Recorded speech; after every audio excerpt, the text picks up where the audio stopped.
The morning sun peeked through the blinds of the Riverdale Police Department as Detective Amara Johnson sipped her third cup of coffee. The precinct hummed with its usual morning chaos, phones ringing, keyboards clicking, and the constant chatter of officers changing shifts. Amara had been with the department for 15 years, and at 38, she had earned every bit of respect she commanded among her peers. "Morning." "Detective," called Officer Rivera from the front desk. "Those case files you asked for came in. I put them on your desk." Amara nodded her thanks and walked to her small but meticulously organized desk in the corner of the bullpen. As one of the few black women in the department, she had learned early on that she needed to be twice as good to get half the recognition. Her desk was a testament to her dedication. Framed commendations lined the wall behind her chair, each one a battle won in her 15-year career. She opened the first file and began reviewing the numbers. Something didn't add up. For the third time this month, the evidence log didn't match the inventory sheets. Money and drugs listed as recovered in the arrest reports weren't matching what made it to the evidence room. "Hey, Chen," she called to her partner across the desk cluster. "Can you pull up the Henderson drug bust from last month? I want to cross-reference something." Detective Chen nodded and began typing. He had been partnered with Amara for 6 years, and their solve rate was the highest in the department. "What are we looking for?" he asked. "Probably nothing," Amara replied, not wanting to voice her suspicions without solid proof. "Just a hunch." Across the room, Lieutenant James Wilson watched the exchange with narrowed eyes. At 52, Wilson was a 25-year veteran of the force with a receding hairline and a perpetual scowl. He nudged Sergeant Thomas Reed, who was scrolling through his phone. "Johnson's digging through the Henderson case," Wilson muttered. Reed looked up, his expression suddenly alert. "That's the third case file she's pulled this week," Reed said, setting his phone down. At 45, Reed was Wilson's right-hand man and enforcer. What he lacked in brains he made up for in intimidation. Should we be worried? Wilson watched as Amara spread the files across her desk, her brow furrowed in concentration. "Let me handle it," he said, standing up and straightening his uniform. He strolled across the room, stopping at Amara's desk. "Working hard or hardly working, Johnson?" he asked, his tone casual but his eyes cold. Amara looked up, her face neutral. Years of dealing with Wilson had taught her to hide her true feelings. "Just reviewing some old cases, Lieutenant. Something seems off with the evidence logs."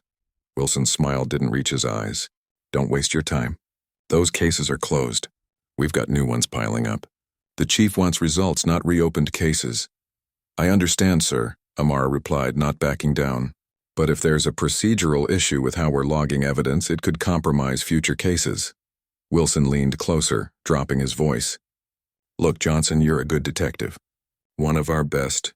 But sometimes it's better to focus on moving forward, not looking backward. Trust me on this." The threat was subtle but clear. Amara met his gaze, refusing to be intimidated. "I'll keep that in mind, Lieutenant." Wilson straightened up, his message delivered. "See that you do." He turned and walked back to his desk where Reed was waiting expectantly. "Well?" Reed asked. "She's not backing down," Wilson muttered, sitting heavily in his chair. "She's going to be a problem." Reed glanced over at Amara, who had already returned to her files. "What do you want to do about it?" Wilson thought for a moment, tapping his fingers on the desk. "We need to discredit her. Make sure nobody believes anything she might find." Reed grinned, revealing a gold tooth. "I might have an idea."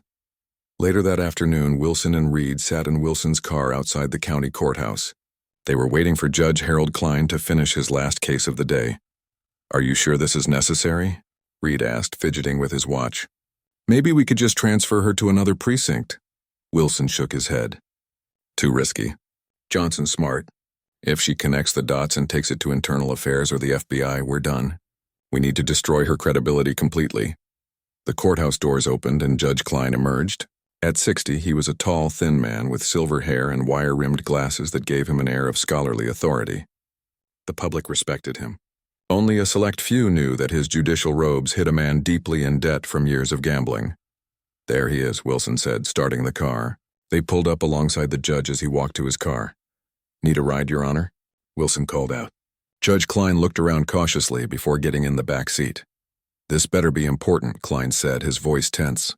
"We shouldn't be seen together." Wilson drove to a quiet diner on the edge of town, The three men sat in a booth in the far corner, away from windows and other customers. "We have a problem," Wilson said after they ordered coffee. "Detective Johnson is looking into some of our cases." Klein's face paled. "How much does she know?" "Not enough to prove anything yet," Reed interjected. "But she's persistent." For the past 3 years, the three men had been running a profitable side business. Wilson and Reed would arrest drug dealers, skim cash and drugs before logging the evidence, and then Klein would ensure the cases were either dismissed on technicalities or result in minimal sentences. The dealers paid for this service and the money was good enough to pay off Klein's gambling debts and set up comfortable retirement funds for the two officers. "So, what do you need from me?" Klein asked, though he already knew the answer. Wilson leaned forward. "We need to set her up. Make it look like she's the one who's been compromised. And you need a warrant," Klein said, understanding immediately, "based on evidence that we'll provide," Reed added with a smirk.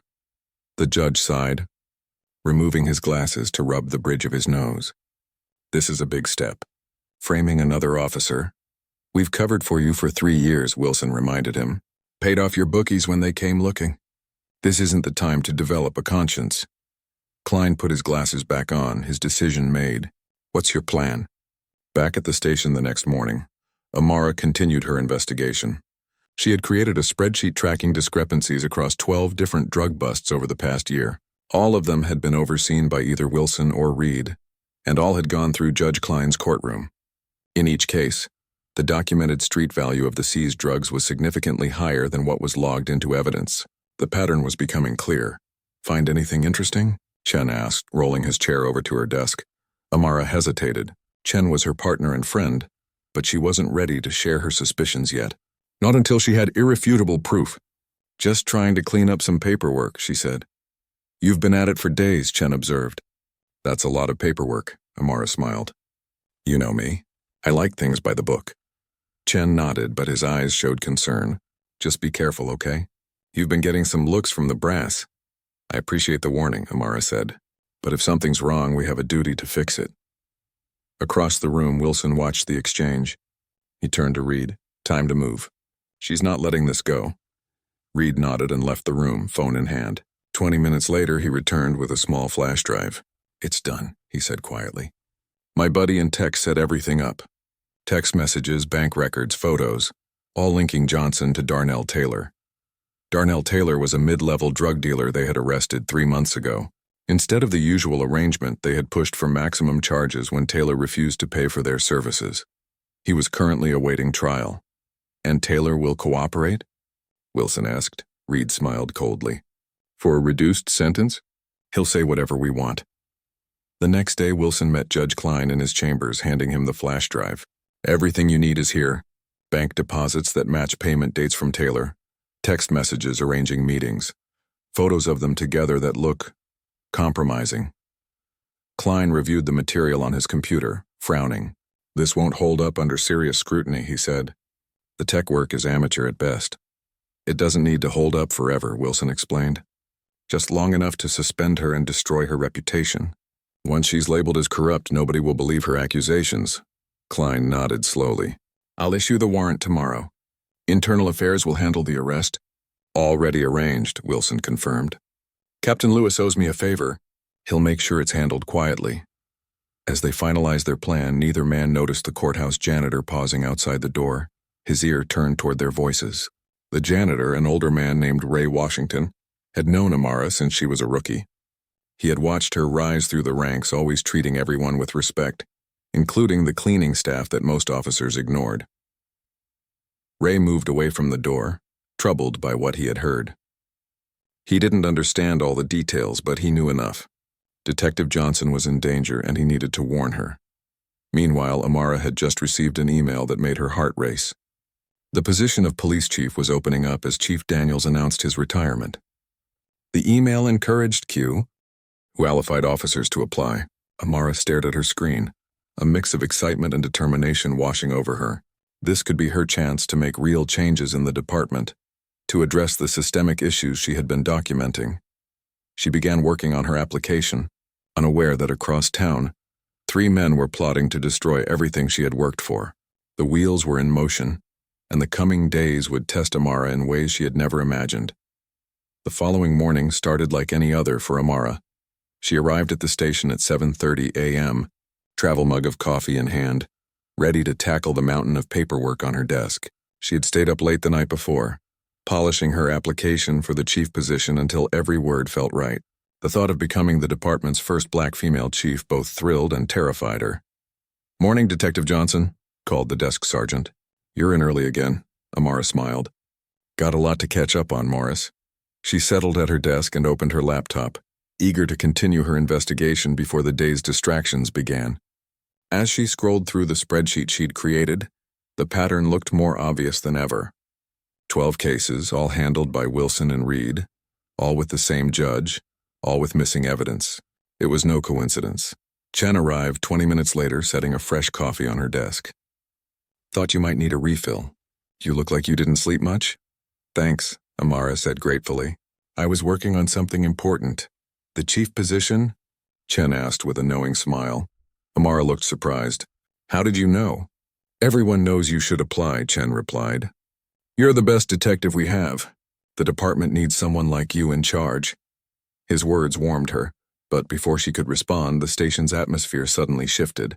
The front doors swung open and Captain Lewis from Internal Affairs walked in, flanked by 2 officers Amara didn't recognize. The bullpen fell silent as all eyes followed their purposeful stride toward Amara's desk. "Detective Amara Johnson?" Captain Lewis said, his face unreadable.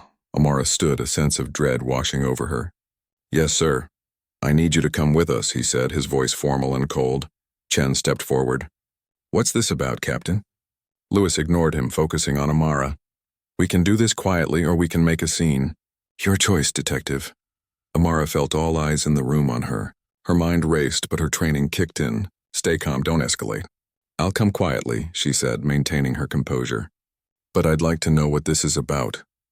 "You'll be briefed at IA headquarters," Lewis replied, gesturing toward the door. As Amara gathered her jacket, she noticed Wilson and Reed watching from the corner of the room. Wilson's face was carefully neutral, but Reed couldn't hide his smirk. In that moment, Amara knew.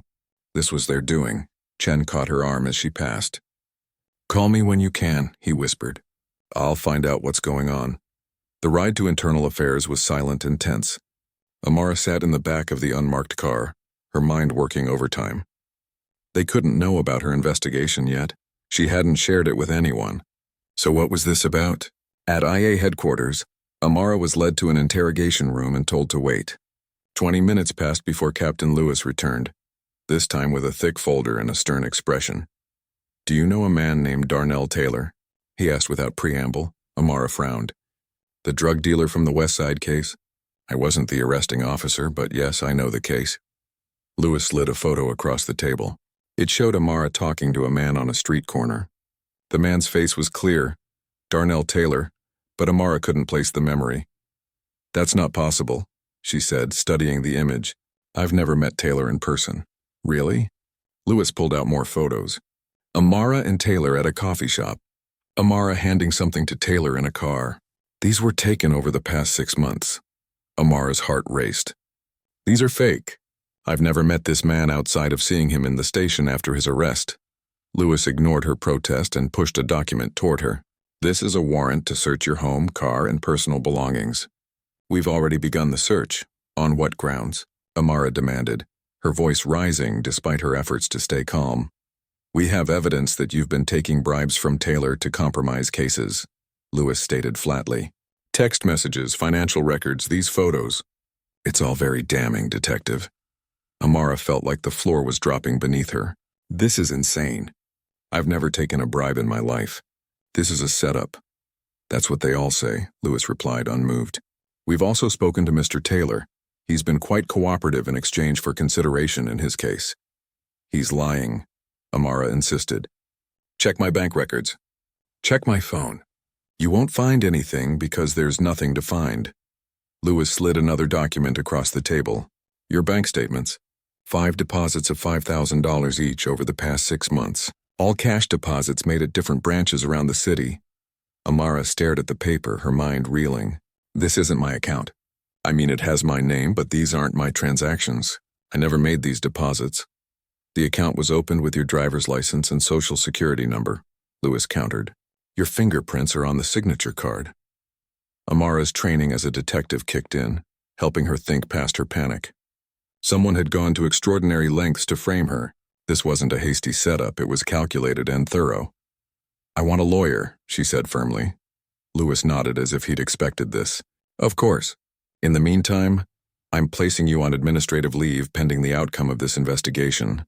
Badge and gun, please. The words hit Amara like a physical blow. 15 years of dedicated service, and it had come to this. With trembling fingers that she fought to control, she unclipped her badge and removed her service weapon, placing them on the table. This isn't right, she said quietly. Someone is setting me up. Lewis gathered her items. If that's true, the investigation will bear it out. Until then, you're suspended without pay. Outside the IA building, Amara stood on the sidewalk, feeling strangely untethered without the familiar weight of her badge and gun. Her phone buzzed with a text from Chen. What happened? Are you okay? She was about to reply when she noticed a car parked across the street. Wilson sat behind the wheel, watching her with undisguised satisfaction. Their eyes met, and he had the audacity to smile and tip an imaginary hat before driving away. Rage and determination coursed through her. This was their doing, and she would prove it. Back at her apartment, Amara found her door ajar, the space inside completely ransacked. IA had been thorough in their search. Drawers emptied onto the floor, furniture moved, even her mattress flipped. They had taken her laptop and all her files. She sank onto her couch, trying to process everything that had happened. Her phone buzzed again, this time with an email notification. It was from the chief's office, a formal acknowledgement of her application for the chief. Position followed by a terse addendum noting that her application was now on hold pending the outcome of the IA investigation. Her eyes burned with tears of frustration, but she refused to let them fall. Crying wouldn't solve anything. She needed to think. She needed to fight back. A knock at the door interrupted her thoughts. Cautiously, she approached, peering through the peephole. It was Ray, the courthouse janitor she had known for years. Miss Amara, Ray said when she opened the door. I heard what happened. Can I come in? She ushered him inside, clearing a space on the couch. How did you know where I live? Your partner gave me your address, Ray explained. Detective Chen is worried about you. They're saying I took bribes, Ray, Amara said, still in disbelief. They've suspended me. Ray nodded gravely. I know, and I know who's behind it too. I overheard Judge Klein talking with those officers, Wilson and Reed. They're setting you up because you're onto them. Amara's head snapped up. What exactly did you hear? Enough to know they're dirty, Ray said. They were talking about planting evidence against you. Something about text messages and photos with some drug dealer. Darnell Taylor, Amara supplied, her mind racing. Ray, this is exactly what I needed. You need to come forward, tell Internal Affairs what you heard. Ray's face fell. I can't do that, Miss Amara. I got my grandkids living with me. I lose this job, I got nothing. Amara understood his fear, but disappointment crashed over her nonetheless. Without Ray's testimony, it would be her word against theirs. I can't ask you to risk your family, she conceded, but this helps me know I'm on the right track. After Ray left, Amara began pacing her apartment, mind working furiously. They had taken her laptop with all her evidence, but they didn't know about the backup drive hidden in her kitchen disguised as a can of coffee. Years of dealing with evidence tampering had taught her to always keep copies. She retrieved the drive and plugged it into her personal tablet. Everything was there. Her spreadsheets tracking the discrepancies in evidence logs, her notes on the connections between Wilson, Reed, and Judge Klein. It wasn't enough to clear her name yet, but it was a start. Her phone rang. Chen calling for the third time. I'm okay, she said when she answered, but I need your help. Anything, Chen replied without hesitation. This is wrong, and everyone with a brain knows it. You're the most honest cop in the department. I need you to be my eyes and ears at the station, Amara explained. And I need access to the evidence in the Taylor case. I think that's where we'll find proof of tampering. That's going to be tough, Chen warned. They've restricted access to all your cases. Then we'll need to be creative, Amara said, a plan already forming in her mind. Meet me tomorrow morning and bring everything you can find on Wilson and Reed's recent arrests. As night fell, Amara sat at her kitchen table, surrounded by notes. They had tried to destroy her career and reputation, but they had made one crucial mistake. They had underestimated her. She wasn't just fighting for her job anymore. She was fighting for justice and for the future of the department she loved. And as the clock struck midnight, a new email arrived in her inbox. It was from the mayor's office requesting an interview for the chief position. Despite everything, they were still considering her application. The message ended with a single line that gave her hope. The selection committee is aware of the current allegations and will be monitoring the situation closely. We value integrity above all else in our selection process. Amara smiled for the first time that day. The fight wasn't over. It was just beginning. Dawn broke over Riverdale as Amara sat in her car outside a small diner on the edge of town. She had barely slept, her mind churning with plans and possibilities. The weight of the injustice pressed on her chest, but beneath it burned a fierce determination. She would not go down without a fight. She spotted Chen's car pulling into the parking lot and straightened in her seat. Her partner had been her rock through countless cases, and she needed him now more than ever. Chen slid into the passenger seat, a thick manila folder in hand. His usually neat appearance was rumpled, dark circles under his eyes suggesting he hadn't slept much either. "You okay?" he asked, studying her face. Amara gave a tight smile. "I've been better. Did anyone see you take those files?" Chen shook his head. "I've been gathering bits and pieces for days ever since I noticed you were onto something. Nothing that would be missed right away." "Smart," Amara said, feeling a rush of gratitude. "What did you find?" Chen opened the folder. "I pulled everything I could on Wilson and Reed's cases for the past year. Arrest reports, evidence logs, court transcripts, and I found something interesting." He pulled out a sheet of paper. Every case that went through Judge Klein's court had the same pattern. Evidence amounts recorded at the scene were always higher than what made it to the evidence room. "I noticed that too," Amara said.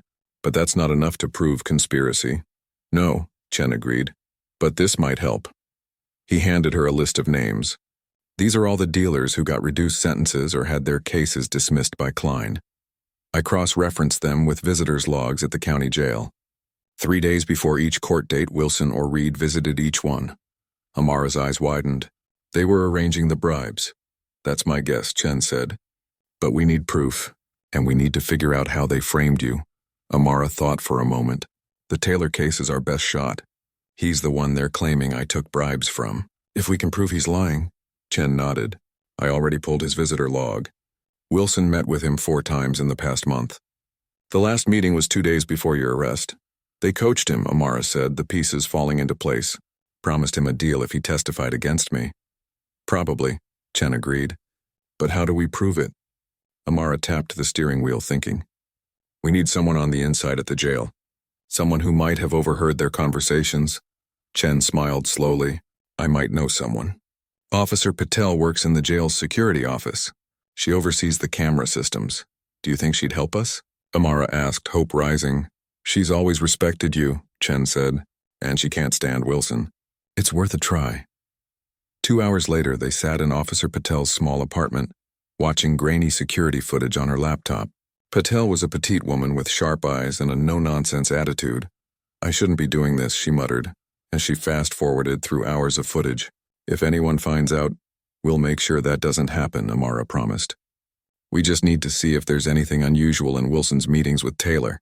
"There," Chen pointed at the screen. "That's Wilson entering the meeting room." Patel zoomed in. The footage showed Wilson sitting across from Taylor, sliding a document across the table. Taylor read it, nodded, and signed it. "No audio accompanied the video. Can you read what that document says?" Amara asked, leaning closer. Patel shook her head. "The angle's wrong, but I can try to enhance it." After several attempts, they could make out only a few words. "Testimony, reduced sentence, and Johnson." "It's something," Amara said, "but not enough. We need more." Patel hesitated, then said, "There might be another way. All visitors to high-security prisoners have to go through a metal detector and leave their phones in lockers. But I've seen Wilson bypass this by flashing his badge." "So he could have recorded their conversations?" Chen asked. "It's possible," Patel said. "The question is, where would he store those recordings?" Amara thought about it. His personal laptop, probably. He wouldn't risk putting them on department servers.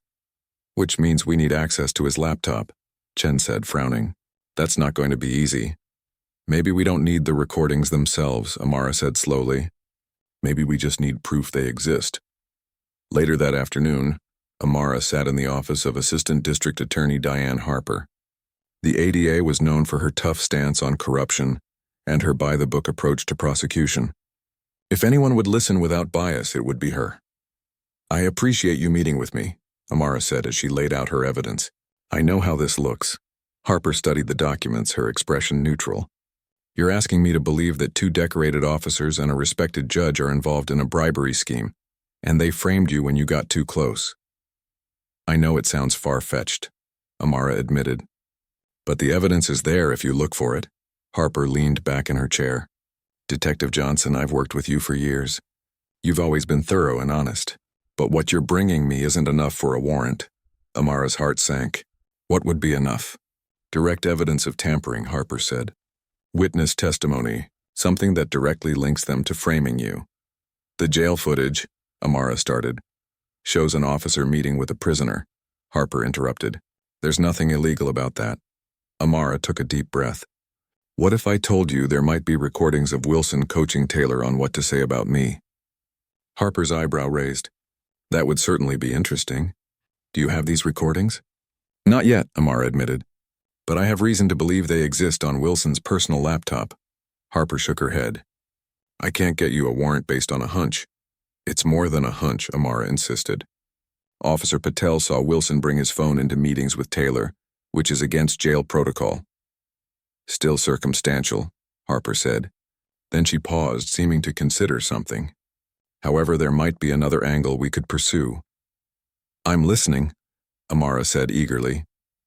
If Wilson recorded his conversations with Taylor without Taylor's knowledge, that's illegal wiretapping, Harper explained.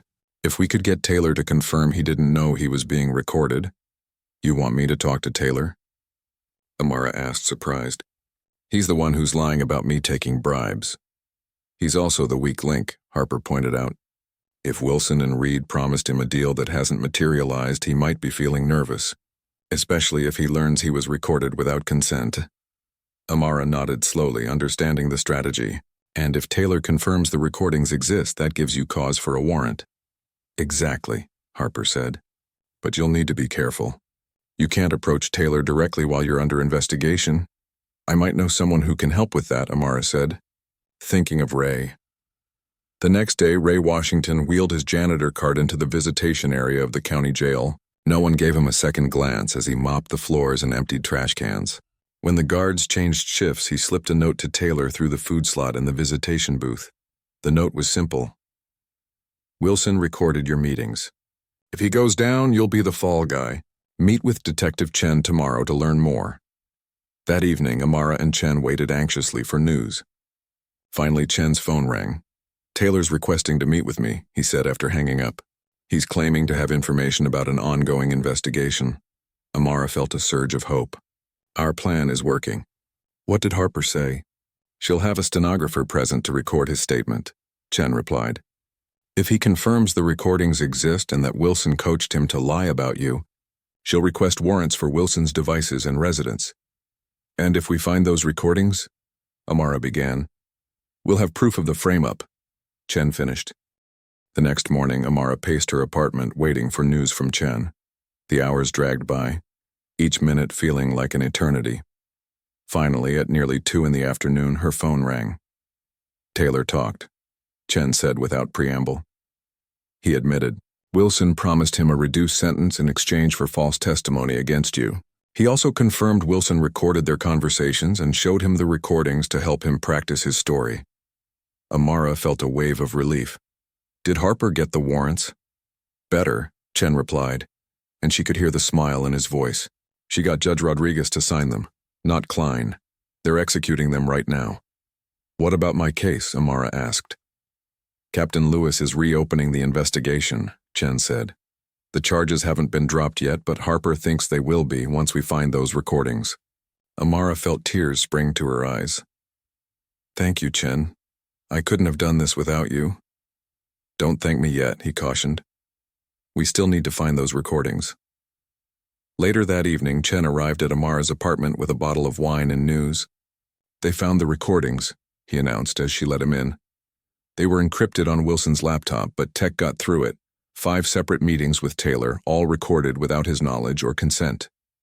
And? Amara prompted, barely daring to hope. Chen's face broke into a wide grin. Wilson spelled it out in black and white. He told Taylor exactly what to say about you, promised him a deal, the whole 9 yards. Harper says it's the clearest case of framing she's ever seen. Amara sank onto her couch, overwhelmed with relief. What about Reed and Judge Klein? Reed's already talking, trying to cut a deal, Chen said, pouring them each a glass of wine. Klein has lawyered up, but with both Wilson and Reed flipping, it doesn't look good for him. Amara took the glass he offered. And my suspension? Officially lifted as of 4 o'clock today, Chen said, raising his glass in a toast. You're back on the force, Detective Johnson. She clinked her glass against his, a weight lifting from her shoulders. I still can't believe we did it. Believe it, Chen said firmly. And there's more news. The mayor's office called. They want to meet with you tomorrow about the chief position. Amara's eyes widened. Even after all this? Because of all this, Chen corrected. You stood up to corruption and won. That's exactly the kind of leader they're looking for. As they sat together celebrating their victory, Amara's phone buzzed with an email notification. It was from the mayor's office, confirming her interview time for the following day. The email ended with a personal note from the mayor herself. Detective Johnson, your integrity and perseverance through this ordeal have only strengthened our belief that you are exactly what the Riverdale Police Department needs in its next chief. We look forward to discussing your vision for the future. Amara smiled, a feeling of vindication washing over her. The fight wasn't over. There would be trials and testimony ahead, but the truth had prevailed. And perhaps, just perhaps, she would soon be in a position to ensure that justice would always be served in Riverdale. The morning of the preliminary hearing arrived with a sense of anticipation that hung in the air like summer heat. Amara stood in front of her bathroom mirror, adjusting the collar of her best suit, a charcoal gray ensemble she reserved for court appearances and special occasions. Today qualified as both. 3 weeks had passed since the evidence against Wilson and Reed had been uncovered. Those weeks had been a whirlwind of depositions, meetings with prosecutors, and preparation for today. Through it all, Amara had maintained her composure, but the strain showed in the subtle shadows beneath her eyes. Her phone buzzed on the counter. It was Chen. You ready for this? He asked when she answered. As ready as I'll ever be, she replied, checking her watch. Are you outside? Just pulled up, Chen confirmed. The media's already gathering at the courthouse. Amara sighed. The case had exploded into a local sensation. Corruption in the police force always made headlines, but the dramatic elements of this story, respected officers framing a decorated detective who happened to be a black woman, had captured the public's attention in a way few cases did. Let's get this over with, she said, grabbing her purse and heading for the door. Outside her apartment building, Chen waited in his sedan. He offered an encouraging smile as she slid into the passenger seat. Heard anything new? She asked as they pulled away from the curb. Chen nodded. Word is Reed's lawyer is pushing hard for a plea deal. He's willing to testify against Wilson and Klein in exchange for reduced charges. And Wilson? Still maintaining his innocence, Chen said with a snort. But the recordings speak for themselves.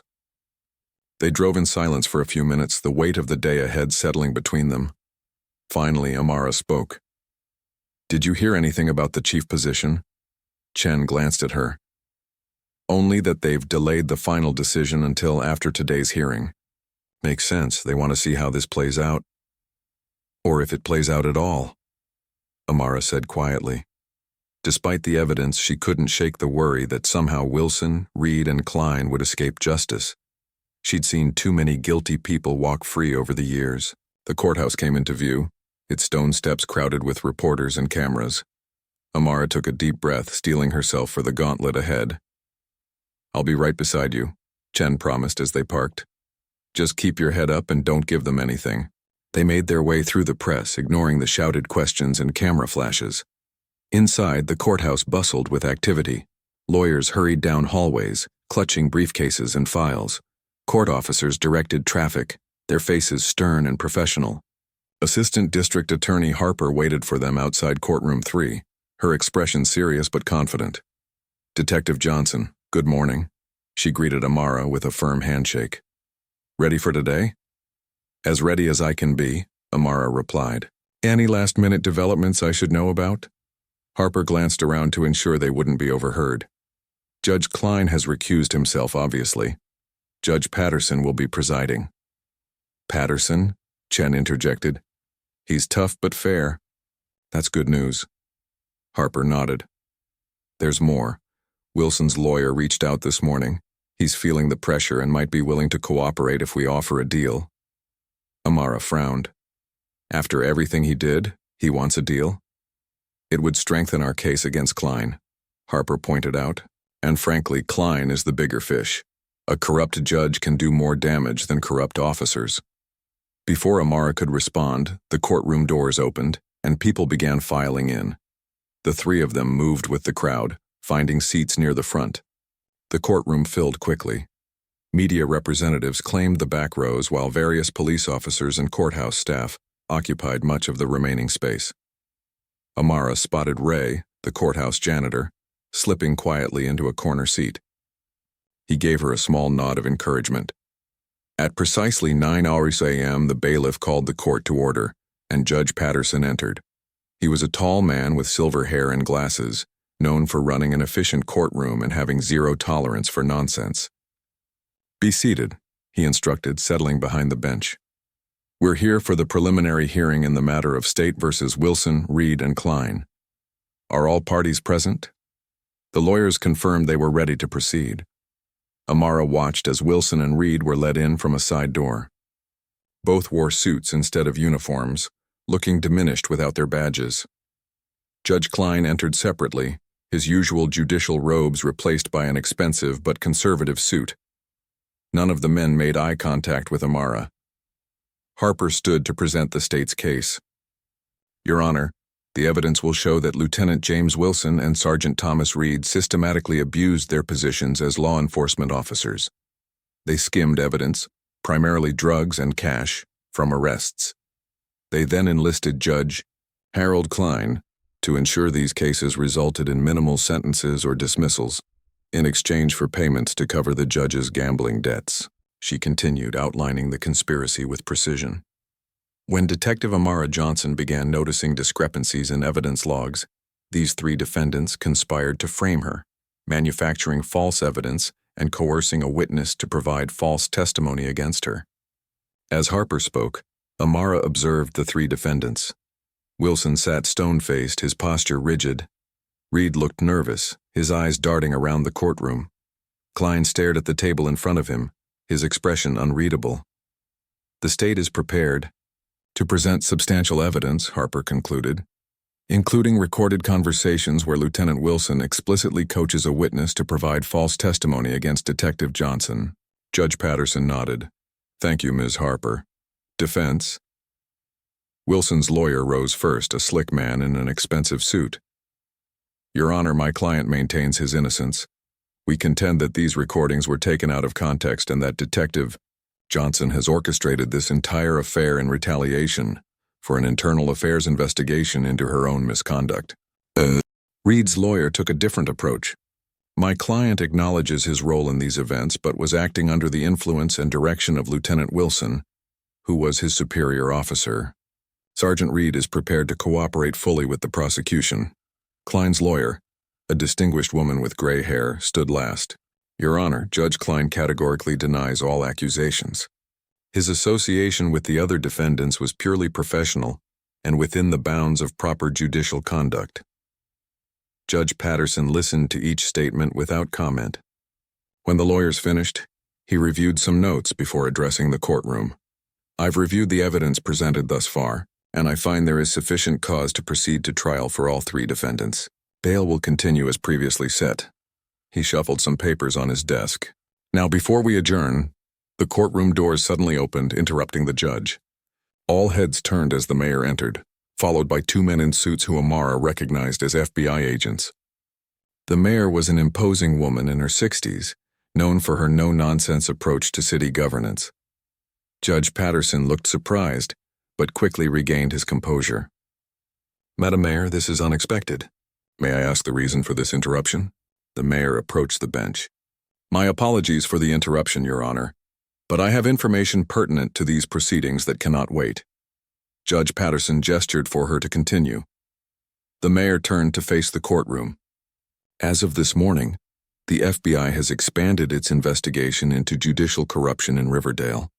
Based on evidence uncovered in the investigation of Judge Klein, federal agents are now investigating 3 additional judges in our district court system." A murmur swept through the courtroom. Klein's face had gone pale. "Furthermore," the mayor continued, "given the serious nature of these allegations and the evidence that has come to light, I am requesting that Judge Klein be removed from the bench immediately, pending the outcome of both the state and federal cases against him." Judge Patterson nodded gravely.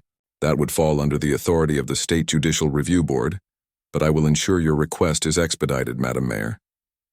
The mayor wasn't finished. "There is one more matter, Your Honor. In light of recent events, I believe our police department is in need of new leadership. Leadership committed to integrity, transparency, and justice." She turned to look directly at Amara. "After careful consideration and a thorough review process, I am pleased to announce that Detective Amara Johnson has been selected as Riverdale's new chief of police. Effective immediately upon the conclusion of these proceedings." The courtroom erupted in shocked whispers. Amara sat frozen, unable to process what she just heard. Chen squeezed her arm in congratulation.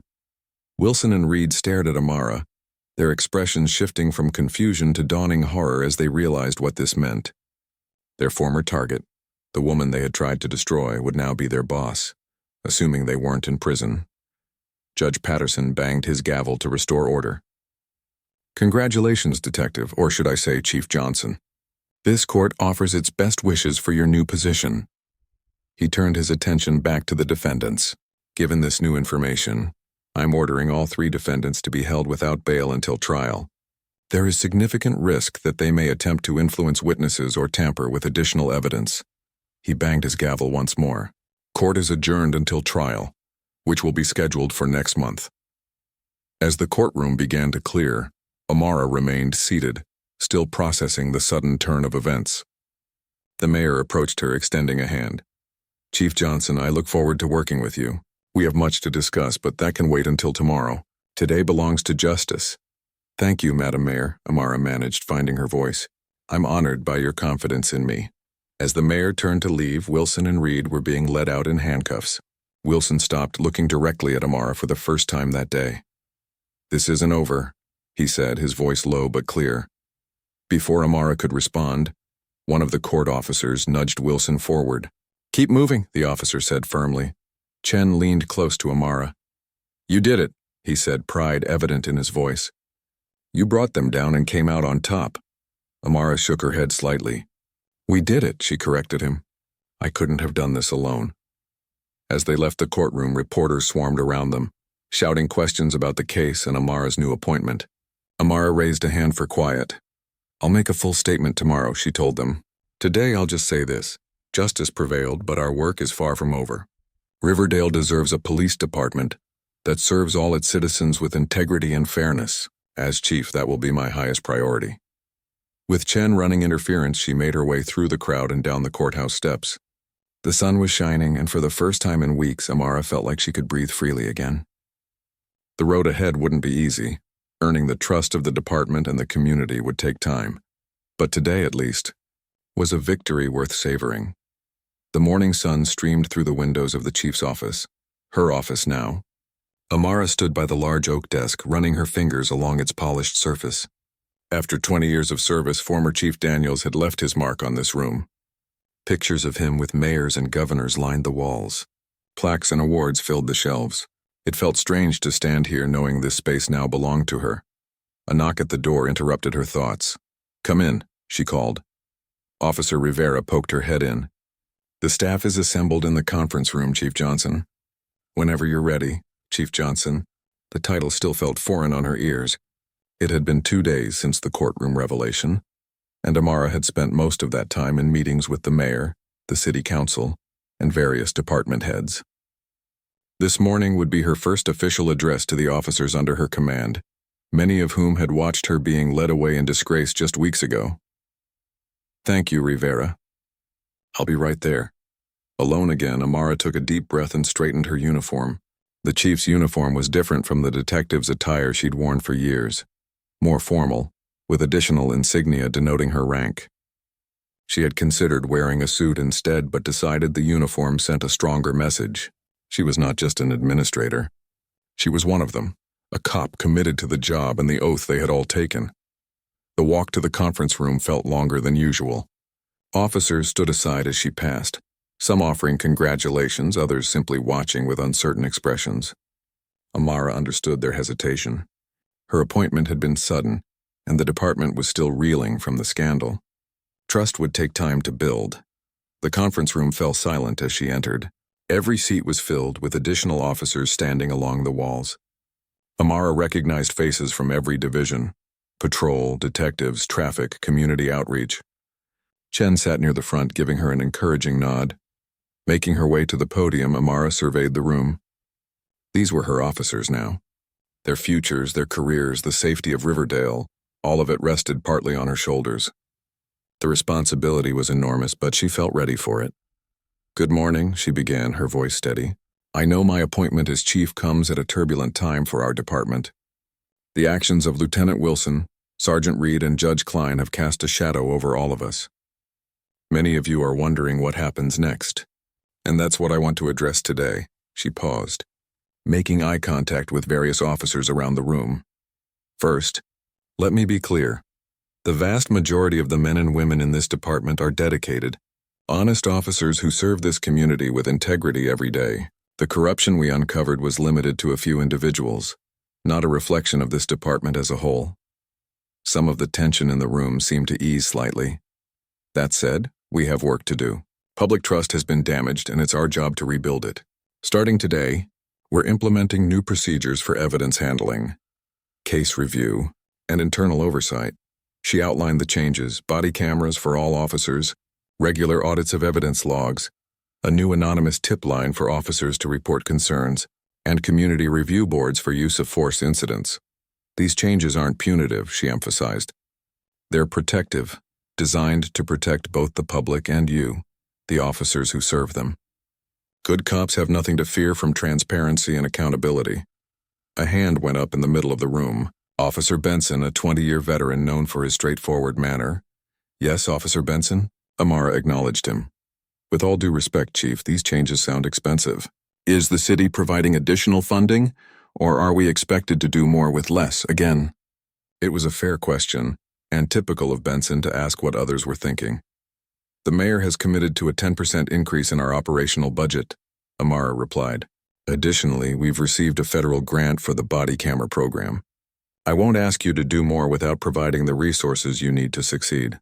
More hands went up. Amara spent the next half hour answering questions, some supportive, others skeptical. She addressed each one directly, neither sugarcoating challenges nor dismissing concerns. As the meeting concluded, Amara made one final statement. "I know some of you may have doubts about my leadership. That's understandable. I don't expect blind loyalty. I expect professionalism. Judge me by my actions, not by rumors or preconceptions. My door is always open to any officer who wants to discuss department matters in good faith." She paused, looking around the room once more. "We have a chance to make this department better than it's ever been, more effective, more respected, more just. I'm asking each of you to be part of that transformation. Thank you for your time." Dismissed. As the officers filed out, some approached to offer personal congratulations or ask additional questions. Chen waited until the crowd thinned before approaching. "Good speech," he said. "You hit the right notes." "You think so?" Amara asked. Benson wasn't the only skeptic in that room. "You can't win everyone over in one day," Chen reminded her. "But you made a strong start." They walked together toward her office. "The mayor wants daily updates on the Wilson Reed Klein case," Amara said. "Where do we stand?" Reed's deal is finalized, Chen replied. He's giving detailed testimony about the bribery scheme, the evidence tampering, everything. In exchange, he'll get 5 years instead of 20. And Wilson? Still fighting, but his lawyer's pushing him to deal. The recordings are damning, and with Reed testifying against him, his chances at trial are slim to none. What about Klein? Chen smiled slightly. That's the interesting part. The FBI investigation has uncovered offshore accounts linked to Klein with deposits totaling over $2 million. Way more than what Wilson and Reed were paying him. They think he was involved in something bigger. Amara stopped walking. Something bigger, like what? They're not sharing all the details yet, but the working theory is that Klein was helping launder money for one of the bigger drug operations moving product through Riverdale. The FBI has been watching them for months, so our case helped break open a federal investigation. Amara mused. No wonder the mayor was so eager to appoint me. She knew this was coming. Politics, Chen said with a shrug. But in this case, it worked in our favor. Back in her office, Amara found a stack of files waiting for review. Personnel decisions, budget allocations, ongoing investigations. The administrative work of running a police department was daunting, but she was determined to master it. A knock on her door frame made her look up. Captain Lewis from Internal Affairs stood there, his expression uncomfortable. Chief Johnson, he said formally. Do you have a moment? Come in, Captain, she replied, gesturing to the chair across from her desk. Lewis sat stiffly. I owe you an apology. I believed the evidence against you because it came from officers I trusted. I should have looked deeper. Amara studied him for a moment. Lewis had been thorough in his investigation, but he had also been deceived by Wilson and Reed. Apology accepted, Captain, she said finally. We all learned a valuable lesson about trust and verification. Lewis nodded, looking relieved. Thank you, Chief. There's something else you should know. He placed a folder on her desk. This is a list of cases handled by Wilson and Reed over the past 5 years. We're reviewing each one for potential tampering or misconduct. Amara opened the folder. The list ran for several pages. How many cases are we talking about? Over 200, Lewis replied grimly. Some people may have been wrongfully convicted. Others who should have gone to prison might have walked free. This has to be our top priority, Amara said, already thinking of the resources they would need. I want a task force dedicated to reviewing these cases. Pull officers from other divisions if necessary. Yes, Chief, Lewis agreed. I've already started compiling a team. After Lewis left, Amara stood by the window looking out at the city she had sworn to protect. Riverdale was a mix of old and new. Historic buildings downtown, modern developments spreading outward. From her window, she could see kids playing in the park, people shopping, workers heading to lunch, ordinary lives unfolding, all trusting that the police would keep them safe. A knock on her door interrupted her thoughts again. Sorry to bother you, Chief, said Officer Rivera. There's someone here to see you. Says it's important. Ray Washington, the courthouse janitor, stood in the doorway. He looked nervous but determined. Mr. Washington, Amara greeted him warmly. Please come in. I won't take much of your time, Chief Johnson, Ray said, fidgeting with his hat. I just wanted to say congratulations and to give you this. He handed her a small envelope. Inside was a handwritten note. 20 years ago, my son was arrested for a crime he didn't commit. Despite all the evidence pointing to his innocence, he went to prison. Judge Klein was on that case. Maybe now, with honest people like you in charge, the truth can finally come out. His name is Anthony Washington. Case number 47382. Amara looked up at Ray, understanding dawning. Your son. Ray nodded, his eyes glistening with unshed tears. He's been in prison for 2 decades. I always knew something wasn't right about his case, but nobody would listen. I'll look into it personally, Amara promised. If there was misconduct, we'll find it. Ray smiled for the first time. That's all I'm asking for, Chief. A fair look by honest eyes. After Ray left, Amara added his son's case number to the top of the review list. This was why she had become a police officer in the first place, not for power or authority, but to help people who had nowhere else to turn. The sun was setting by the time Amara prepared to leave for the day. Her desk was still covered in files and her email inbox was overflowing. Being chief would mean longer hours and harder decisions. But as she looked at Ray's note again, she felt certain she was where she needed to be.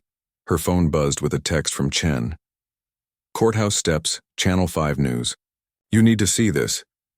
Amara turned on the small TV in her office, switching to Channel 5. Wilson was being led out of the courthouse in handcuffs, his lawyer beside him. The reporter was speaking excitedly.